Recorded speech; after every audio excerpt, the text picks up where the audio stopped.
இந்த ஸ்வீட் பொட்டேட்டோவா எனக்கு பிடிக்காதுன்னு சொல்கிற கிட்ஸுக்கு கூட ரொம்ப பிடிக்குங்க. ஸ்வீட் பொட்டேட்டோவில் கட்லெட் செய்யலாமா? ஃபஸ்ட்டு அதுக்கு நான் ஸ்வீட் பொட்டேட்டோவும் ஸ்வீட் கார்னும் கொஞ்சம் வேக வச்சு எடுத்துக்கிறேன். இதில் நல்லா மசிச்சுட்டு இந்த ஸ்வீட் பொட்டேட்டோவை இது கூட கொஞ்சம் ஸ்வீட் கார்ன் சேர்த்துக்கிறேன். சேர்த்துட்டு இது கூட கொஞ்சம் மசாலாலாம் சேர்த்தா கொஞ்சம் சூப்பராக இருக்கும். அதுக்காக அதெல்லாம் சேர்த்துக்கிறேன். கொஞ்சமாக மிளகாய்த்தூள், கொஞ்சமாக அரிசி மாவு, கொஞ்சம் கார்ன்ஃப்ளவர் மாவு, கொஞ்சம் ஆரிகானோ சேர்த்துக்கிறேன். கொஞ்சமாக மிளகுத்தூள், உப்பு சேர்த்து நல்லா பிசைஞ்சு விட்டுக்கிறேன்.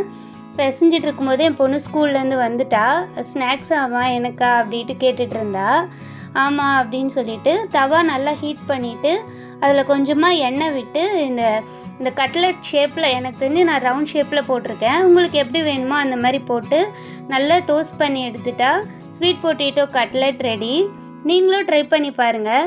இந்த வீடியோ பிடிச்சதுன்னா லைக் பண்ணுங்கள், சப்ஸ்கிரைப் பண்ணுங்கள். பாய். நெக்ஸ்ட் வீடியோவில் பார்க்கலாம்.